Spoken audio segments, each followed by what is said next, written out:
Hey everybody, how you doing? It's been a minute, I think. I have been sitting here at the computer this afternoon, basically until my eyes went crossed and I realized it is time for a coffee break. So I had to get up and walk around, and then I remembered, oh yeah, I had things I wanted to say to anybody who might listen, which is generally nobody, but I figured if I wrote them down, it would look professional. Somebody might want to hear what I have to say. I don't know. There's no idea. So I got all hyped up on caffeine and came up with this great idea of things that I could tell you. So we're going to talk about a little fox pass over here, right? And a fix. Now, I'm purposely mispronouncing that, partly because I think it's really funny, and partly because then I can say fix, and it seems like it was all planned out, right? So, here's what we're going to talk about. You ready? Top 5 faux pas in professional voicemail. All right? Top 5 faux pas in professional voicemail. And heaven help me, there are quite a few. I am not even going to limit this to realtors. Normally I talk to realtors.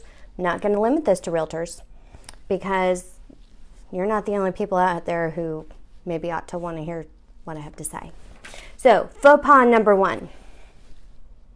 Your number's not working.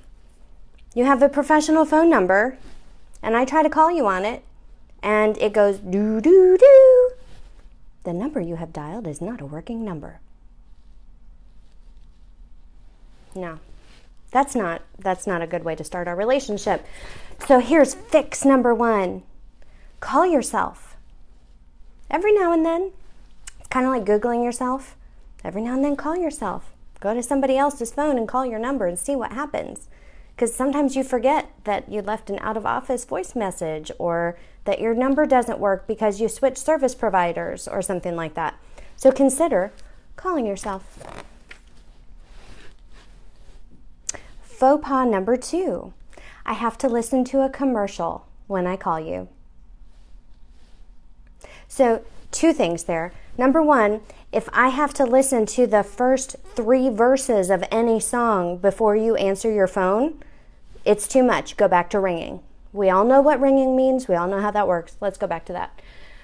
I called somebody the other day and had to listen to a Magic Jack commercial. Honest. That happened. That's part of the reason I thought, hey, maybe I ought to talk to somebody about this. Yeah. Magic Jack commercial, because they had apparently been using that service and maybe have discontinued that service. I never did get to a voicemail or anything because it was a Magic Jack commercial and then it hung up. So kind of goes back to number 1, call yourself and then update yourself. Okay? So go to every place that now if you don't want to go to the trouble, then probably don't change your phone number. But if you change providers or the way you're doing things, you have to go to every single place out there on the internet where you've ever put your phone number and change it so that people don't have to listen to a Magic Jack commercial when they call you. That's not how this works. Little fox pass number 3 here. Empty threats. I don't respond well to empty threats. I can identify them and I giggle and then I mess with you. That's how this works. So I made a phone call the other day. Now, giving instructions in voicemail is good because it lets people know what to expect, right? They know when maybe you're going to call them back. If you say, I return calls between 3 and 5, I'm going to expect a call back between 3 and 5 or I'm going to hate your guts because you told me that's what you were going to do. But empty threats. I called somebody the other day who said, please leave your name and your number and the date and time you called and your social security number and the hair color of your 3rd child, and I will call you back as soon as possible. Oh, and unless you leave a voicemail, I will not be returning your call. This person specifically said if you didn't leave a voicemail, they wouldn't call you back. Okay, we'll play by your rules. And then I got, the voicemail box is full. Click. So you're not going to call me back unless I leave you a voicemail, but you haven't checked your voicemail since 2004, and I can't leave one. How's that work in business? Mm-mm. So the fix, maybe you simmer down a little bit. Maybe that's just a little too complicated. Maybe you're putting too much pressure on yourself. Because honestly, being a grown-up, there's a lot of pressure. There's a lot going on. You don't need all that pressure. No, have a drink. It's fine. Change your voicemail. Sorry I missed your call. Look forward to speaking with you soon. That's all you need.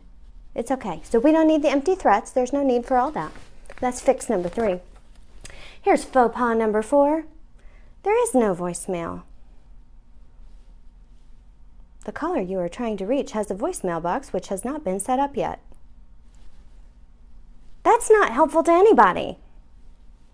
That's just craziness. That's just, no.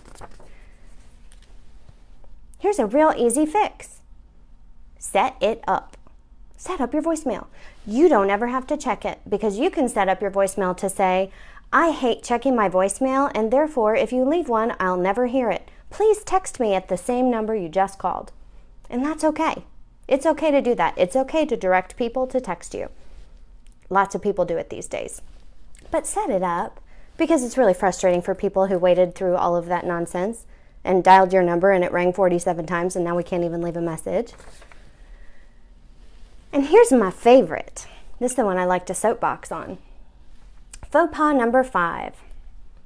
You're too fancy with your voicemail because you're special and important and you're a grown-up business person and you need everybody to know how important you are.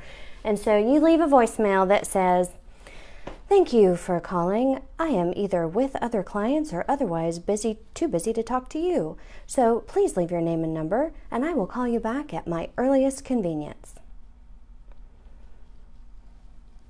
Friends, that is not nice. It sounds really fancy, right? Big words. But you don't have to use a big word when a small word will do. And it's not about you. I'm so sorry if nobody told you. It's not about you. So when you leave your fancy voicemail and you let someone know that you're going to call them back at your earliest convenience, you're letting them know that they're not important to you and you'll get around to it when it works, when I can fit it in. Think about what those words mean. At your earliest convenience, when it's convenient for you, you'll call them back. That's not a good way to start a business relationship either. That's not nice at all. So let's just get back to basics, okay? Let's have normal voicemails. If you choose to check them, give the caller some direction, check the voicemail, call them back, and be nice about it, right? And if you choose not to, set up your voicemail anyway and say, I hate voicemail and I won't be checking it. Please text me at this number. Either of those will work. So hopefully that was helpful for all of you with my handy-dandy professional voicemail faux pas here on Wednesday afternoon with my coffee break. And I think that's about all I got for you today. I've been stewing on that for, Lord, a week and a half, I think. Just waiting for an opportunity to tell you all my opinions about how you're doing voicemail wrong. So maybe I should stop talking about mash the button and maybe I should just call it you're doing it wrong and tell everybody how to do things better. I don't know. But I didn't just complain. I offered solutions because we're about solutions here, right? So that's all I got. Hope your coffee's hot and your weather's sunny, and I hope to talk to you all soon. Be good.